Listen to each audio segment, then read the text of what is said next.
Om Shri Ram Jai Jai Ram. Shri Ram Jai Ram. Shri Ram Jai Ram. Shri Ram Jai Ram. Om Shri Ram.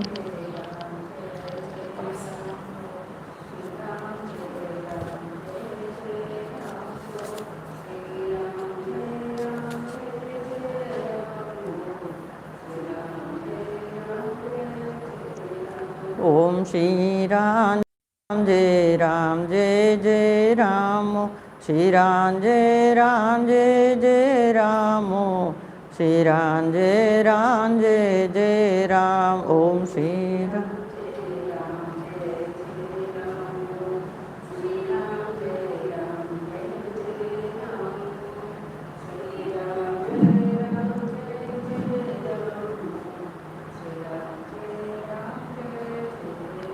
Om Shri Ram Jai Jai Ram.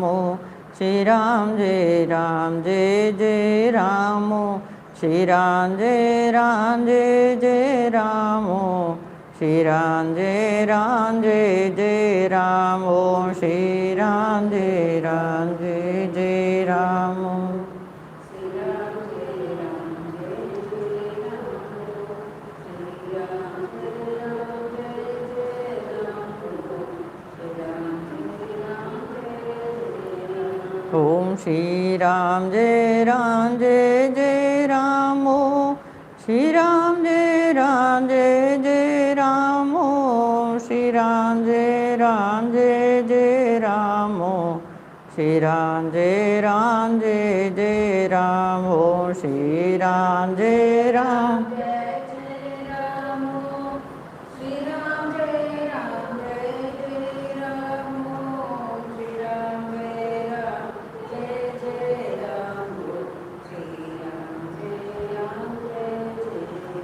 Om Shri Ram Jai Jai Ram. Shri Ram Jai Jai Ram. Shri Ram Jai Ram. Shri Ram Jai Ram. Om Shri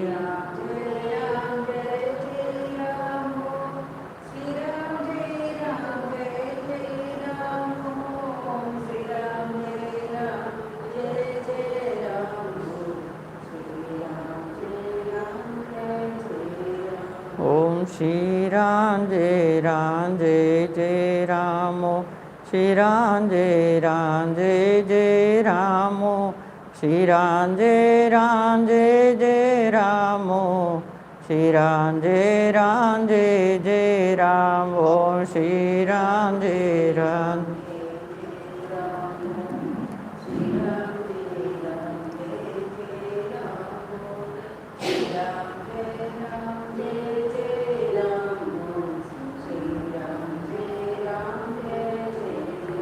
Om Shri Ram Jai Jai Ram. Shri Ram Jai Jai Ram. Shri Ram Jai Jai Ram. Shri Ram Jai Ram.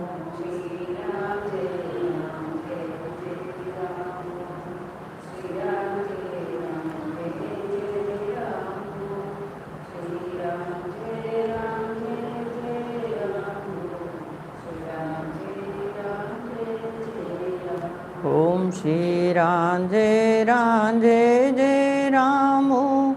Shri Ram Jai Jai Ram. Shri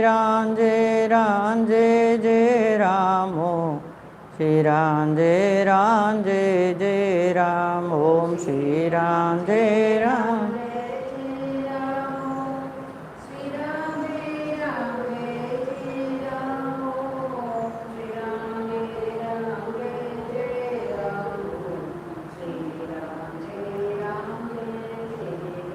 Om Shri Ram Jai Jai Ram.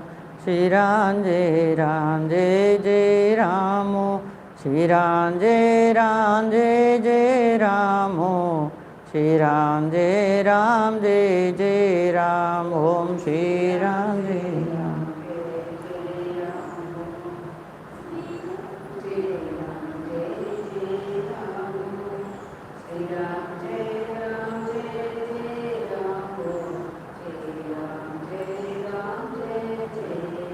Om Shri Ram Jai Ram Jai Jai Ram Om Shri Ram Jai Ram Jai Jai Ram Om Shri Ram Jai Ram Jai Jai Ram Om Shri Ram Jai Ram Jai Jai Ram Om.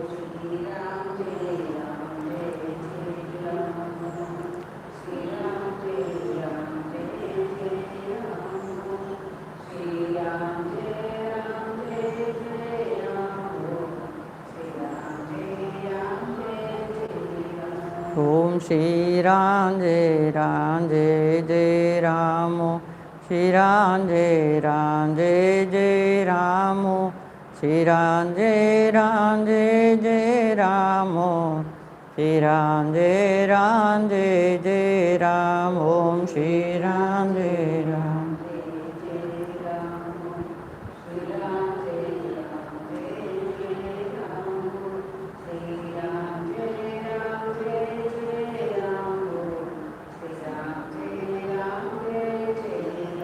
Om Shri Ram Jai Ram Jai Jai Ram Om Shri Ram Jai Ram Jai Jai Ram Om Shri Ram Jai Ram Jai Jai Ram Om Shri Ram Jai Ram Jai Jai Ram. Om Shri Ram Jai Ram Jai Jai Ram. Om Shri Ram Jai Ram Jai Jai Ram. Om Shri Ram Jai Ram Jai Jai Ram. Hari Om, pranams to you all. Hari Om. So yesterday we have completed slokas on Bhagavad Gita on peace. So into 12th chapter, last but one. So 12th sloka.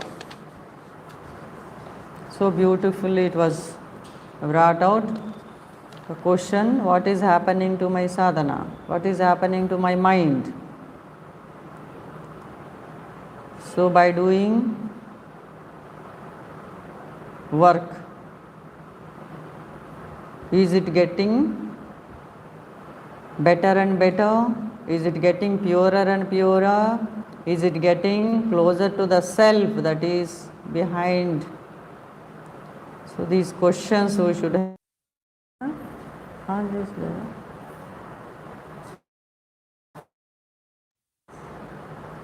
Did I become sad today?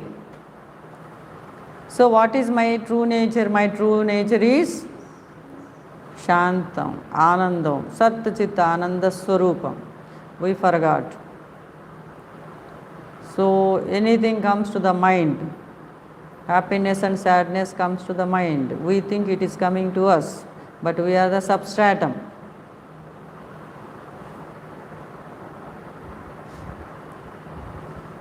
So we should not get affected. We should remember we are the substratum.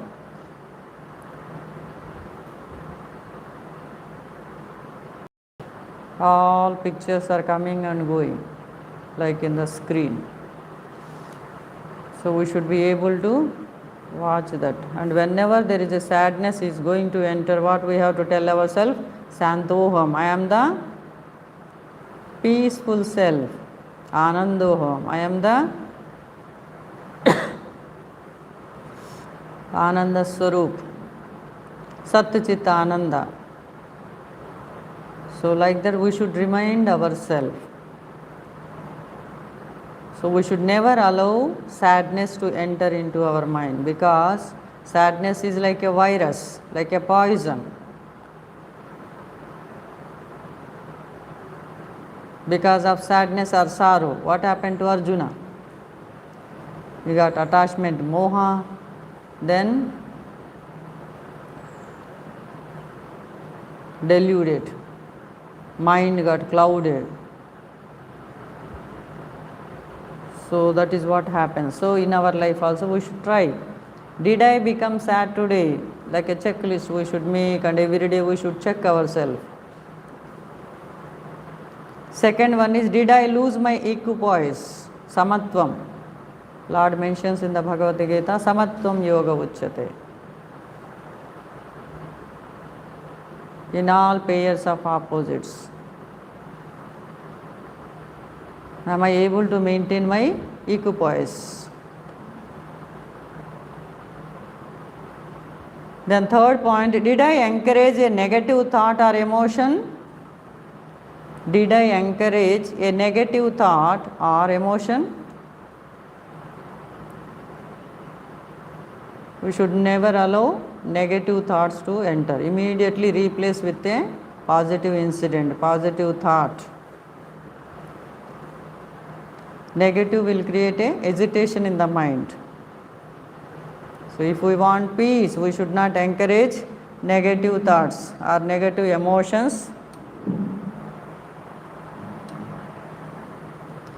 Then, did I do my duty to perfection? Did I do my duty to perfection? Whatever I am doing from the time I get up till night we go to bed, are we doing with perfection? Means without likes and dislikes, without pair of opposites. Whatever needed to be done, we should do with love and dedication. Ishwararpana buddhi. While performing the actions, we should have Ishwararpana buddhi. And once we concentrate, consciously do all the work, then perfection comes automatically, success comes automatically, creativity comes out.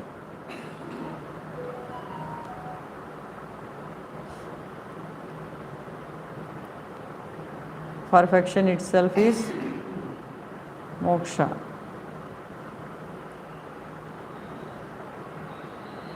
So we are not swayed by the light of being a non-doer while engaged in actions. While engaged in actions, did we feel that we are the non-doers? God is the doer. I am only an instrument in His hands. Did we remember that throughout our actions? Mostly we fail, but we should try to practice it.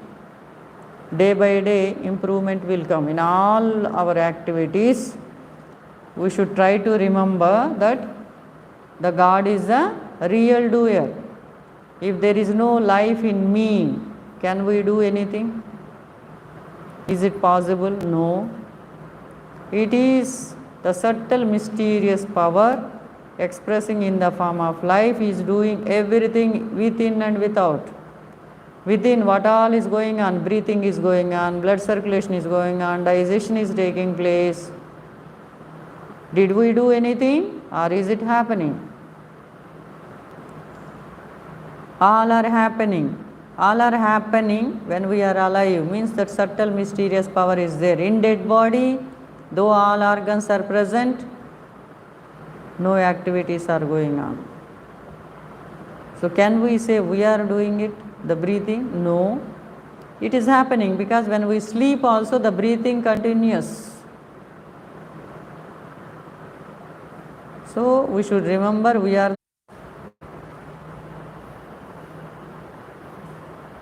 Come back. Light is coming, you know? Okay. So, did I practice the art of being a non-doer while engaged in actions?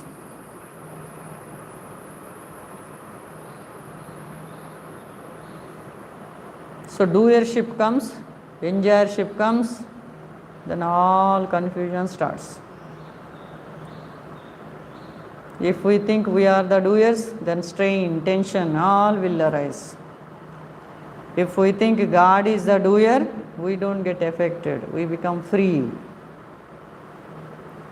So did I practice that? Then next, in the joys and sorrows of my daily life, did I remain detached like a lotus leaf in water? How does a lotus leaf lotus flower, no, there in the water, no, though it is in mud, but that won't water also, no, it won't, it is detached.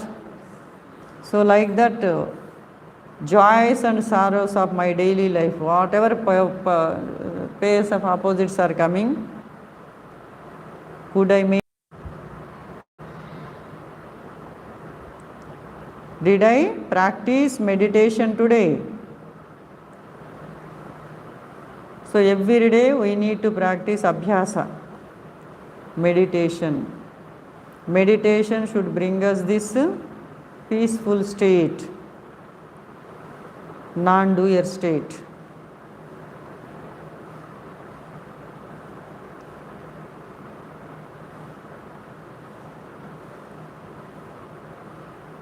What is meditation? Meditation means it is abidance in the self. Did I stay in my true nature? Did I do my japa today? Yajnanam japa yajnosmi, Bhagavan has mentioned. So, did we do our japa? What will the japa do? Japa has got two benefits. One is it will purify our mind, and it will also it. Papa used to say, morning when you get up, you are not at worldly activities, you are fresh. So we should try every day regularly, at least for half an hour, to sit and then chant our Guru mantra. Before chanting, Papa says you can have some hymns or slokas. Then after completing also, he says immediately don't get up and start talking. He says repeat some hymns or slokas. Sit for some time so that whatever we have done, it will get assimilated. It will go deeper inside. Then did I maintain the awareness of the pure, untouched self in the midst of varied thoughts? There are so many thoughts that are rushing in.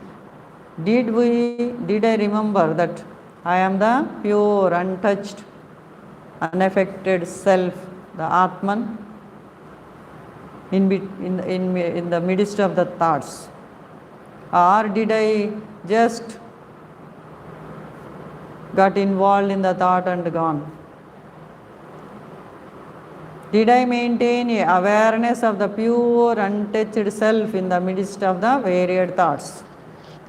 Then, did I remember Lord and perform my duties? Ma manusmara yudhyache. Lord has already told, no? Fight the life battle while engaged in remembering me throughout.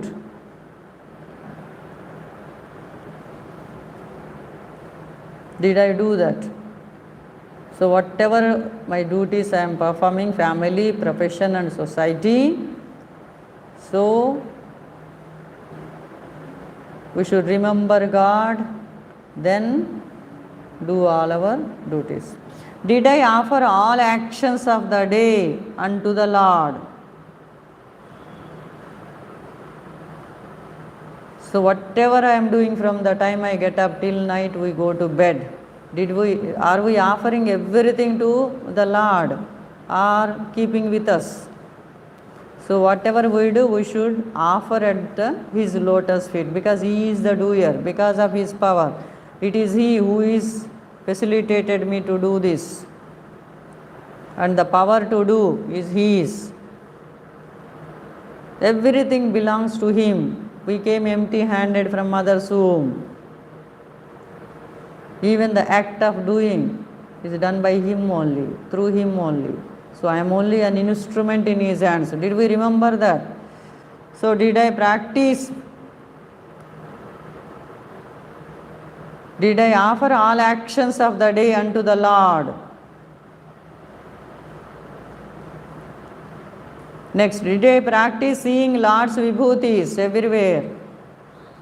Wherever I see, it is nothing but His vibhuti only. His name is written.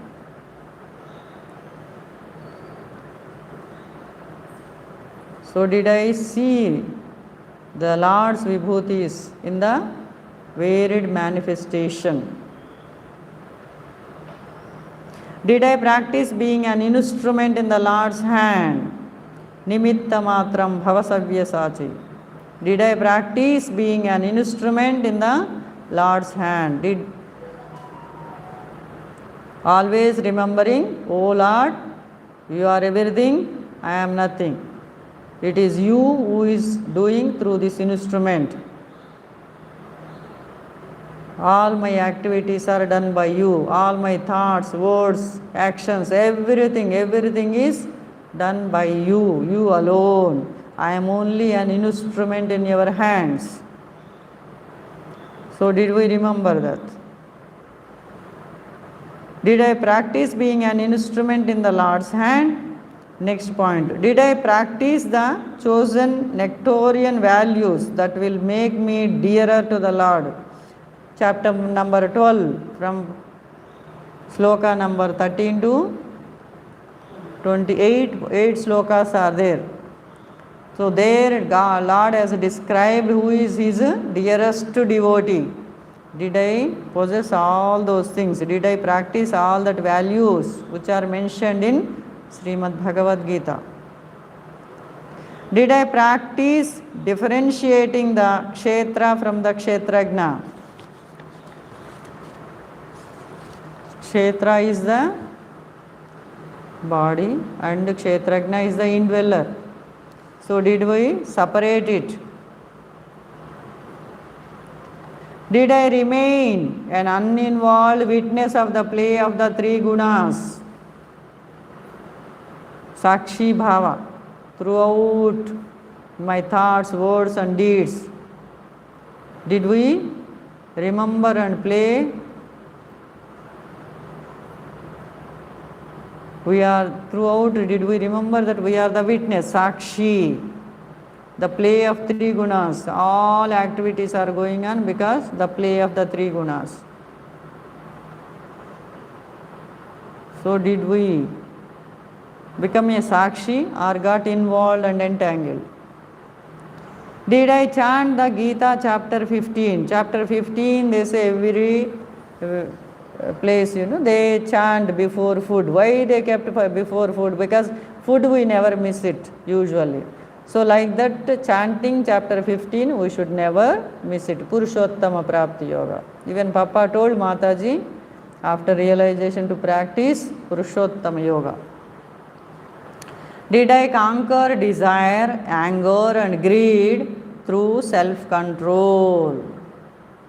So, through self-control, did I conquer desire, anger and greed? These are the three enemies.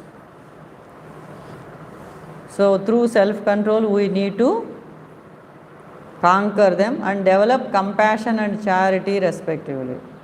So, did I do that? Did I practice the tapas at the level of body, speech and mind? Chapter number 17.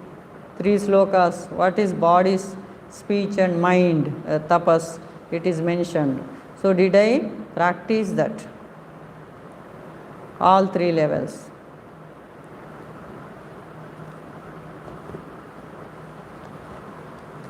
Chapter number 17.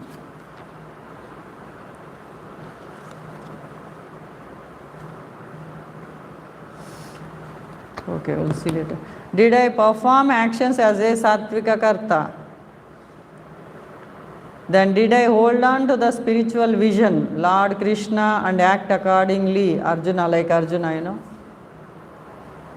So did I do that? So like these 21 points are there in our daily, we can make a chart and try to check ourselves. What is happening to me? What is my sadhana doing to me? Am I progressing? Am I progressing spiritually? So we need to check.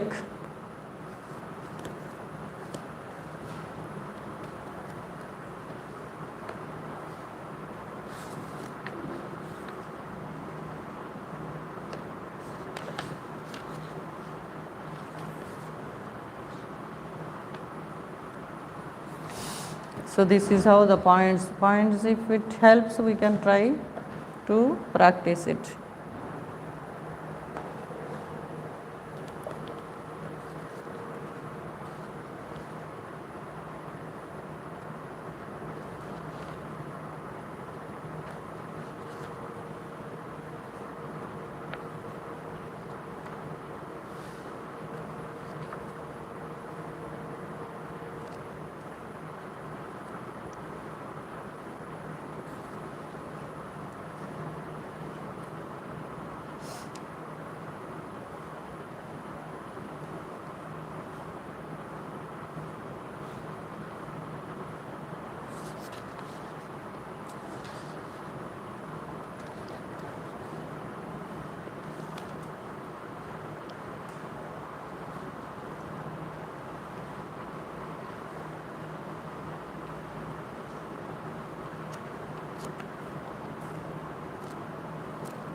So Vinobhave says, chapter number 17 is the program for the seeker. Disciplined life relaxes and frees the mind. So in his daily talks in the jail, so he says, dear brothers, now we are gradually approaching the end of the Gita in the 15th chapter. So in the 15th chapter, we viewed the complete philosophy of life. The 16th chapter was a sort of an annexure to it.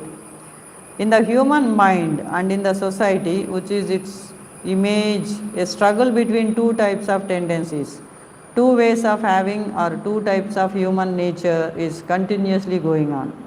The 16th chapter teaches us to nurture and develop the divine nature.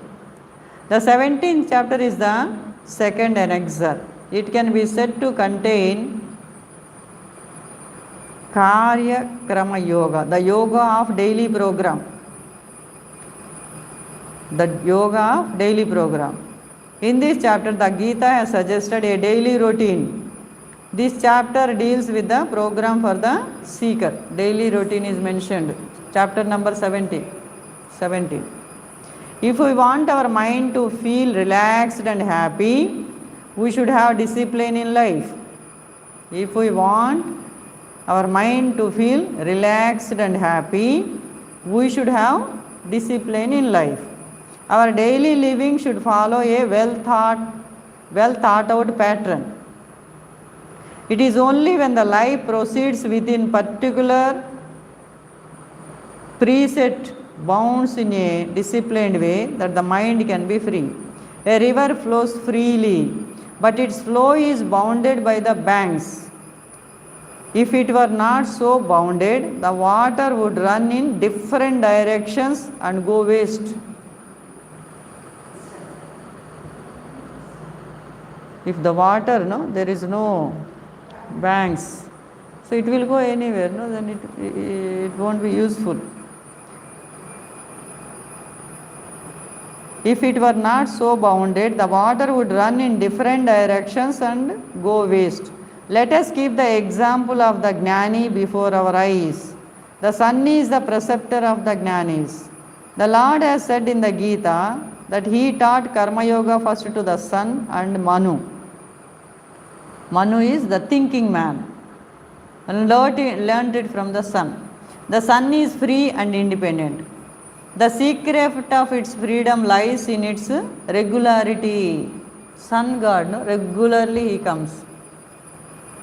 So he is not bound by anybody, anything. The secret of its freedom lies in its regularity. It is our everyday experience that if we regularly take a particular route, we are able to think while walking. It becomes a habit, automatically we will be going. Without paying any attention to the road. It is our everyday experience that if we regularly take a particular route, we are able to think while walking without paying any attention to the road. But if we walk on the different roads every day, our attention would be focused on the road and the mind would not be able to think. Thus, we should have discipline in the life to have a free and joyful and not burdensome life. So for this purpose, the Lord has suggested a program in this chapter. We are born with three institutions or orders. The Gita is suggesting here a program whereby they can operate in an efficient manner to make the life happy. The first of these is the body that wraps us, the vast world, the whole creation around us, of which we are a part, is the second one. The third one is the society into which we are born. It includes our parents, brothers and sisters and neighbors. So every day we use these three and wear them out. The Gita wants us to endeavor continually to relinquish what is lost through us and thereby make our life fruitful. We should selflessly discharge our inborn duties towards these three orders. These duties are to be discharged. But how? Through yajna, sacrifice, dana, charity, and tapas, penance and austerity. These three together comprise the scheme for the purpose. We are familiar with these three terms, but we do not comprehend them clearly. If we could comprehend them and bring them into our lives, the body, the creation and the society, all would fulfill their purpose and our lives will also be free and happy. Triple endeavor for this purpose. Let us first see what yajna means. Every day we make use of the nature. Every day we make use of the nature. If a hundred of us crowd together in one spot for a day, that will spoil the place, pollute the atmosphere and thus harm the nature. If a hundred of us crowd together in one spot for a day, that will spoil the place, pollute the atmosphere and thus harm the nature. So we should do something to recoup nature, to restore its balance. It is for this purpose that the institution of yajnas was created. Yajna is intended to reimburse, to put back what we have taken from nature. Put back what we have taken from the nature. We have been farming for thousands of years and corroding the fertility of the soil thereby. Yajna says, return to the soil to its fertility. Plug it, let it absorb heat from the sun. Manure it. To make good the loss is one of the the loss is one of the purposes of the yajnas. Another purpose is to purify the things we use. We use a well and make the place all around it dirty and fleshy. The harm thus caused should be undone. So we should clean its surroundings. Production of something new is the third aspect of yajnas. We wear clothes, so we should spin. Those days, spinning was going on. Spin regularly to produce them. So growing cotton or food grains, spinning, all these are forms of yajnas.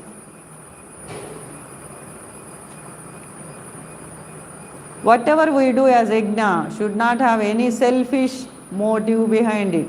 It should rather be done with a sense of duty to make up the loss we have caused. There is no altruism in it. It is the repayment of what we have already owned. In fact, we are born with a debt. What we produce for repayment of that debt is a form of service. We are not obliging anybody thereby. We use so many things in the world around us. Yajna should be done for their replenishment and purification as well as for the new production. So, human society is the second institution. Our parents, teachers, friends, all of them toil for us.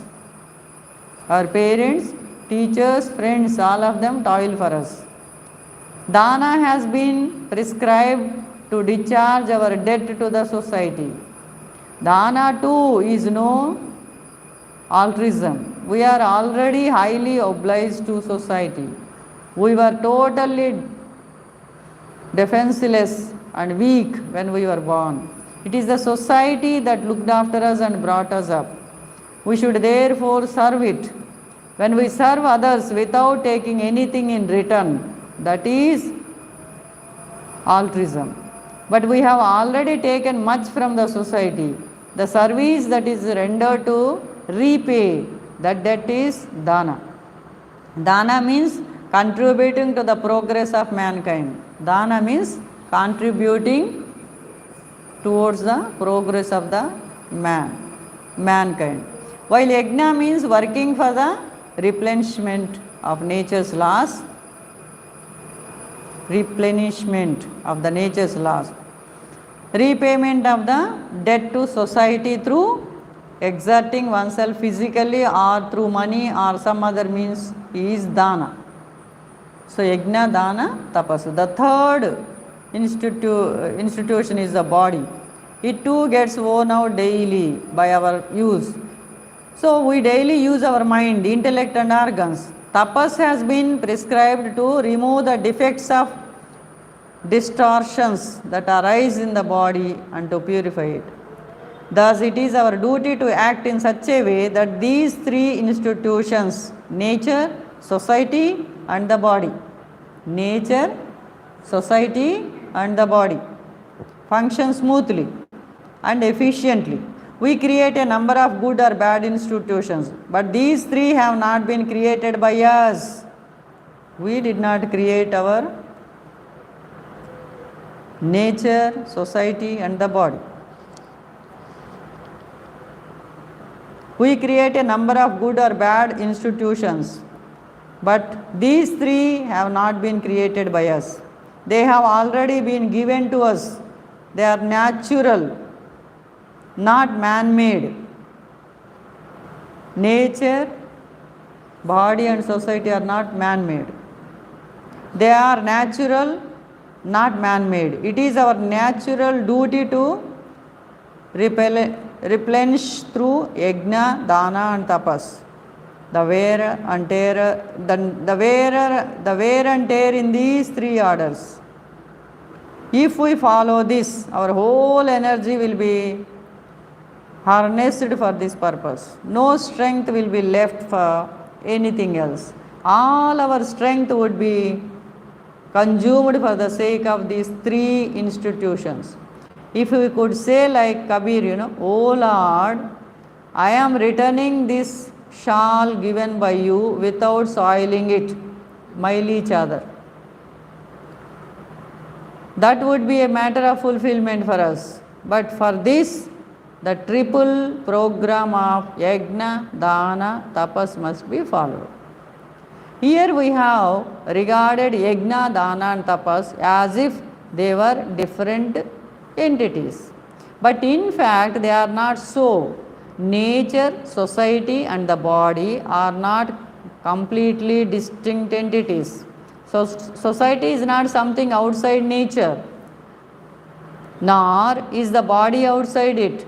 Therefore, productive labor, that is yajna, dana, tapas. Productive labor called yajna, then dana, tapas. All these can be called yajna in a broad sense. It is in this spirit that the Gita has referred to dravya yajna, sacrifice with material gifts, and tapo yajna, sacrifice with austerities. in the 14th chapter. The Gita has broadened the meaning of yajna. So whatever service we render to these three institutions is bound to be a form of yajna. This should of course be without any desire or expectation for reward. So how to do? While doing, we should not expect anything. Selflessly we should do. That is most important. This should of course be without any desire or expectation for reward. In fact, there can be no room whatever for expecting any fruit of our actions, as we have already received much from these institutions. We are already burdened with debt. What we have to do is to return what we have already taken. Nature attains a state of harmony and equilibrium through yajna. Society attains such a state through dana and tapas. Maintain equilibrium for preserving balance and order in these three institutions. It will lead to purification and elimination of pollution. So to enable us to serve in this manner, we have to consume something. That too is a part of yajna. The Gita calls it adhara, food. Just as an engine needs fuel, the body needs food. The food is not yajna in itself, but it is necessary for it. That is why we say before eating the first morsel of the food,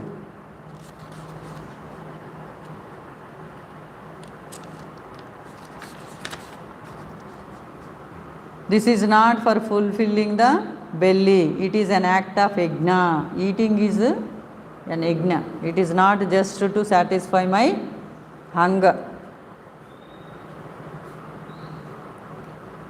Just as offering flowers to the Lord is worship, when we offer the flowers to the Lord, it becomes worship. Toiling in the garden to produce the flowers is also worship. Toiling in the garden to produce the flowers is also worship. Just as offering flowers to the Lord is worship, toiling in the garden to produce the flowers is also worship. Anything done for the performance of yajna in a form of worship. The body can be useful to us only when it is given food. If we don't give food, it becomes weak, no? We may not be able to use it. Whatever is done for the sake of yajna is a kind of yajna itself. The Gita calls such actions sacrificial acts, actions for the sake of yajna. Whatever is offered to the body to enable it to be ever ready for service is a kind of sacrificial offering. It is a form of yajna. The food taken for the sake of service is indeed sacred. Again, all these things should have faith at their foundation. One should always have in mind the idea that all the service is to be dedicated to God. This is extremely important. Life cannot be full of service if such a spirit is not there. So dedication to the Lord is the key that must never be overlooked. Whatever is said and done, finally, dedication to the Lord is most important thing.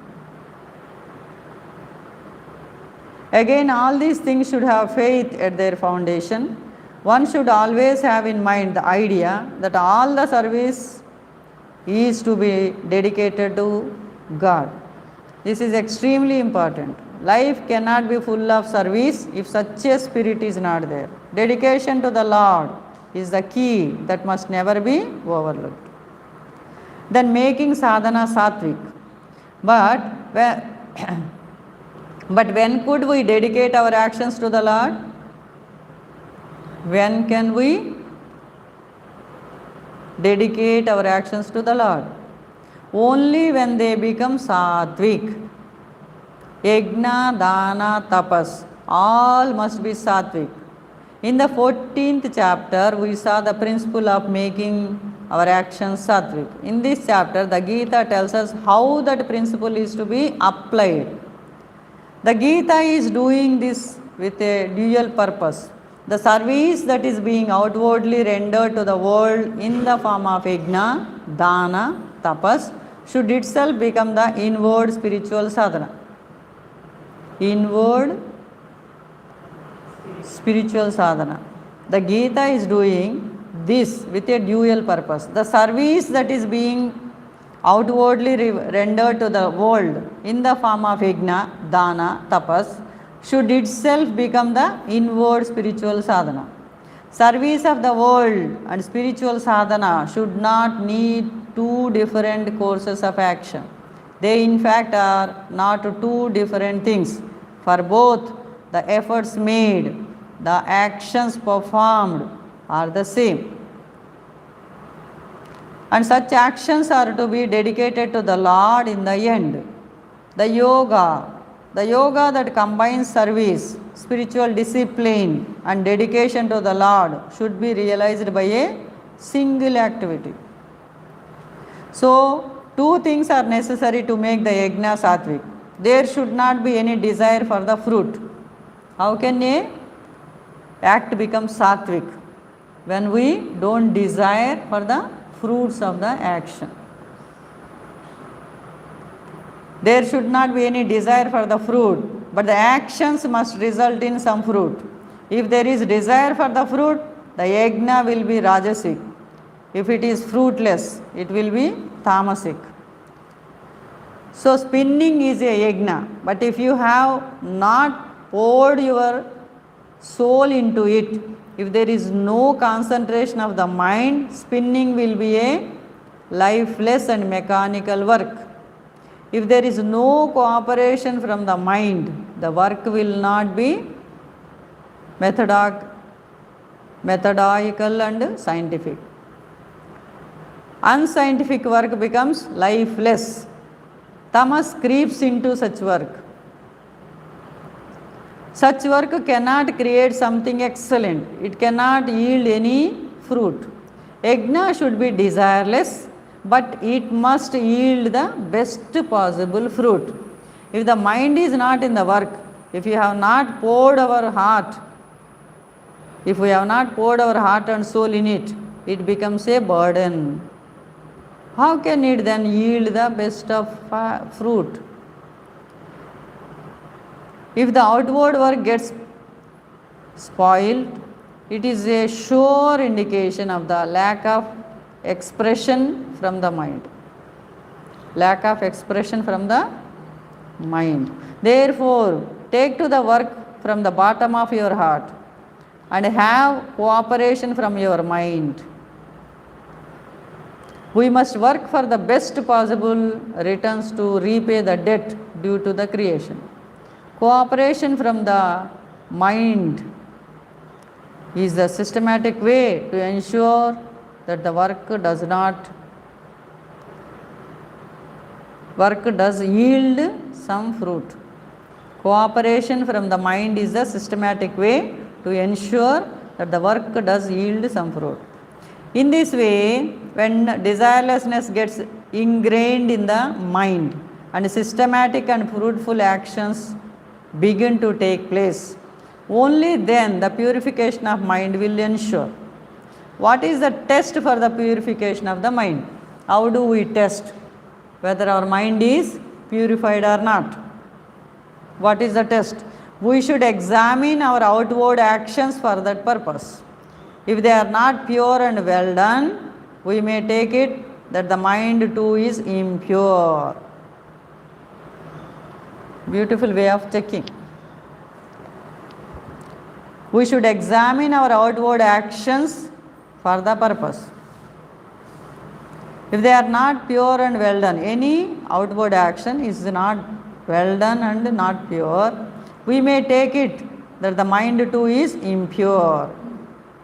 When does the work become beautiful? When does our work become beautiful? When we work with pure heart and devote all our energy to it, that is to the Lord. The Lord, pleased with it, puts his seal of appreciation and approval on it. Bah. When does the work become beautiful?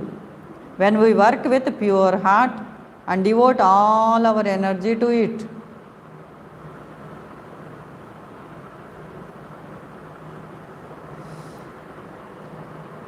The Lord, pleased with it, puts his seal of appreciation and approval on it. That makes the work beautiful. When God's stamp is put, then it becomes beautiful.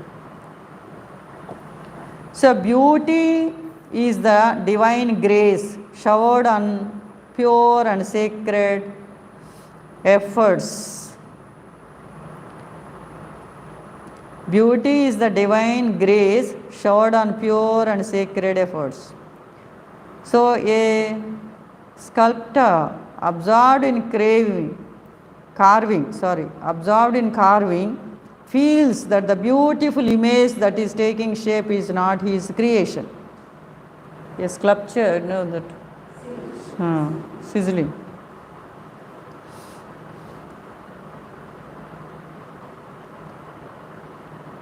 So he thinks he is absorbed in craving, feels that the beautiful image that is taking shape is not his creation.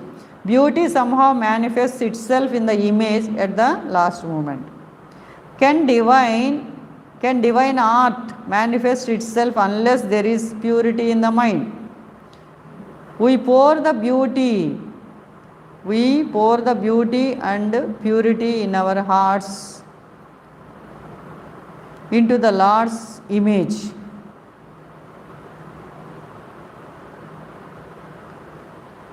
Into the Lord's image.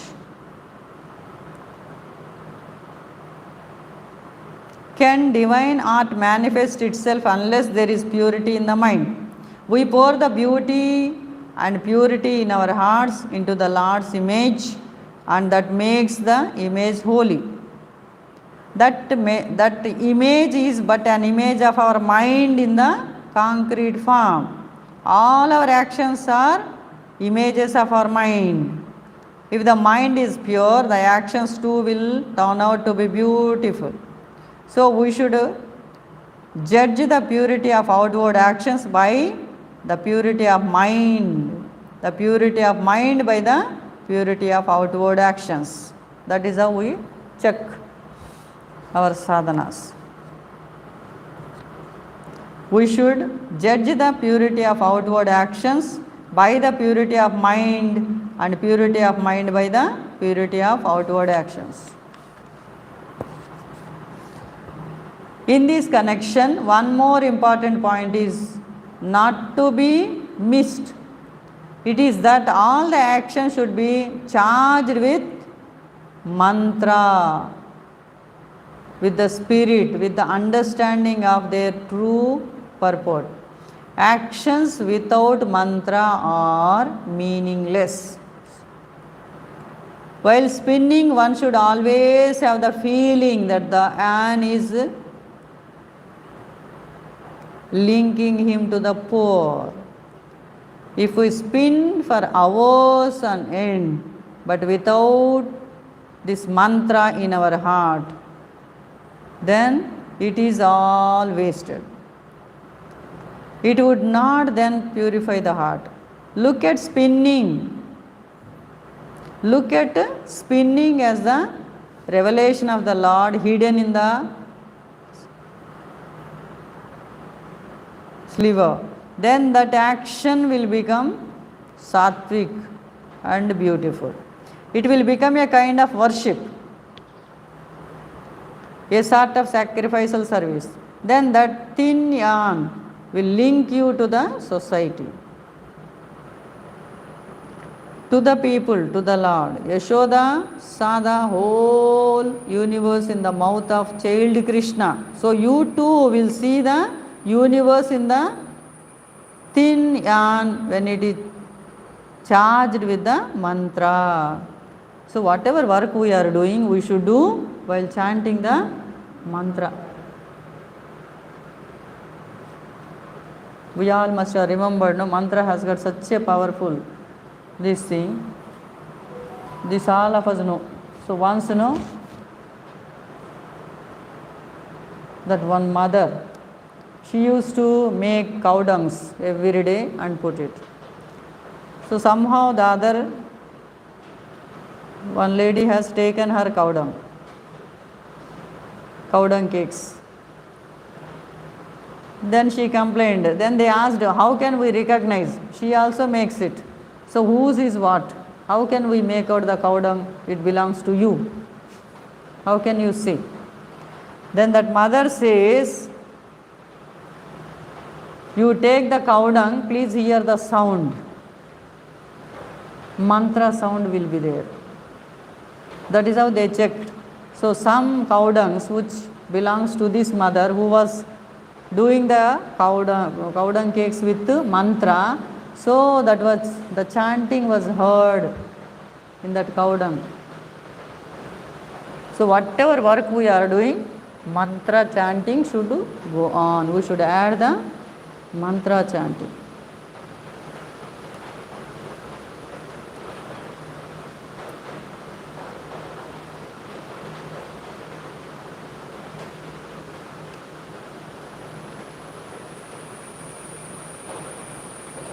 Then the thin yarn will link you to the society, to the people, to the Lord.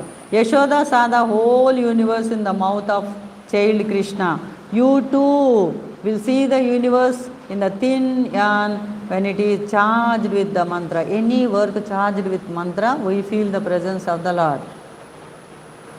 Purity in food. To enable us to render such service, we must be vigilant about the purity of our diet. The state of our mind depends on the diet.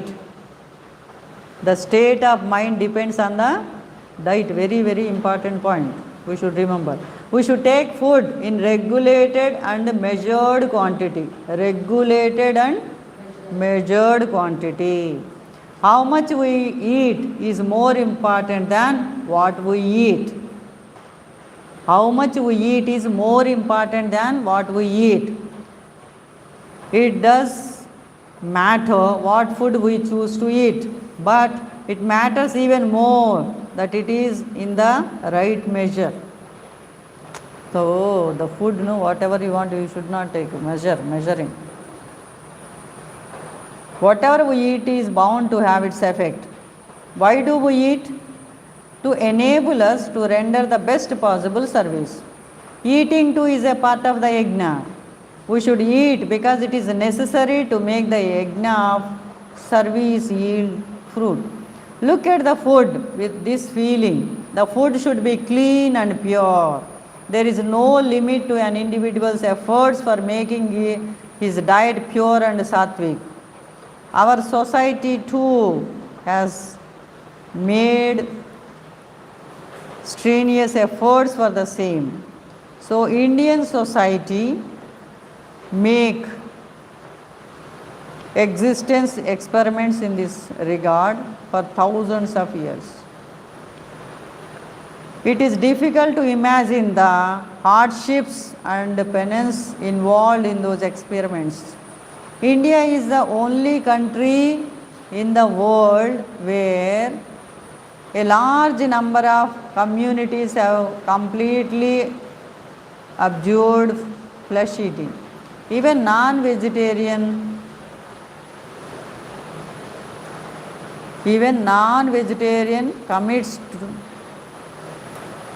communities do not have it as the main and regular item in their food, in their diet. Non-vegetarian too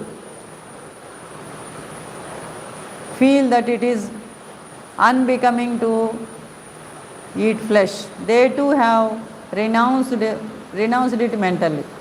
Yajna was introduced to discourage meat eating, and it was to fulfill this very purpose that it was later abandoned. Lord Krishna changed the very meaning of the word yajna. He impressed upon the people the value and importance of milk. Value and importance of milk. Krishna did a lot of extraordinary things, but in which form do the Indian adore him most? It is Gopala Krishna. Krishna the coward. Gopala Krishna with a cow by his side and flute on his lips is the most familiar image for Indians.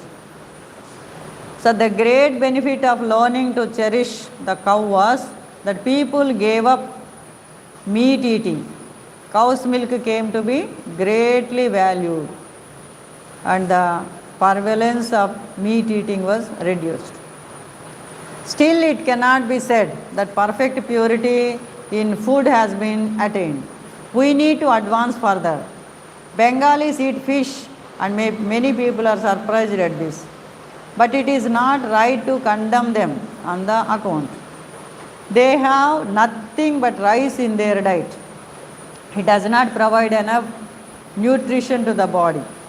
We shall have to make experiments to find out vegetable substitutes for fish which are equally nutritious.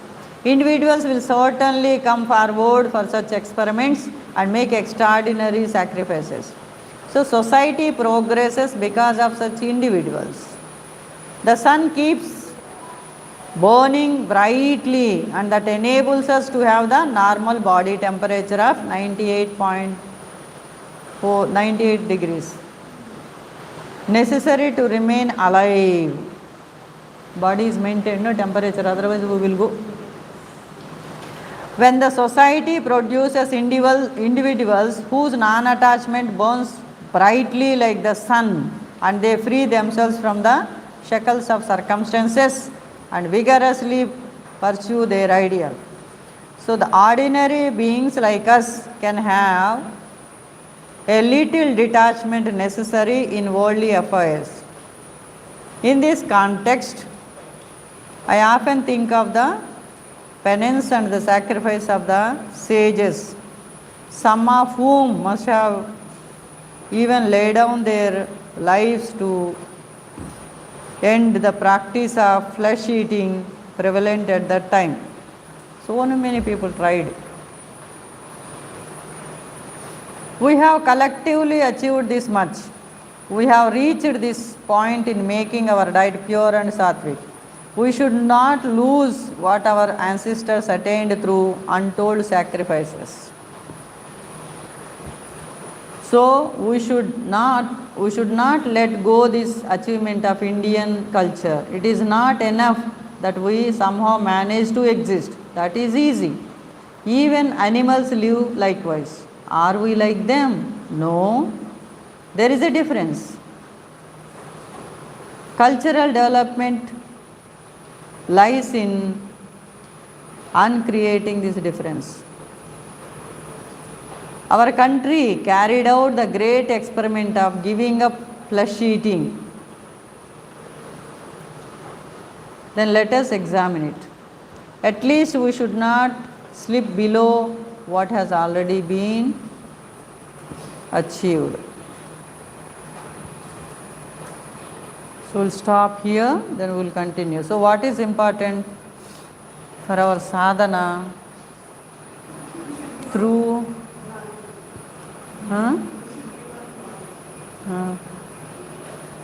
yajna, dana, tapas has to be done.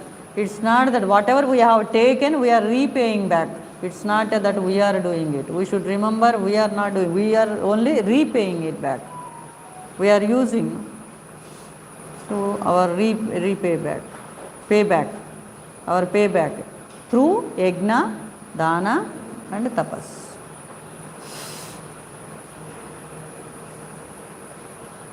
We will continue tomorrow. So we should remember, how do I pay back instead of what will I get? So always think, how do I pay back? Because I am using it. The society I am using it. Body I am using it. Everything I am using it.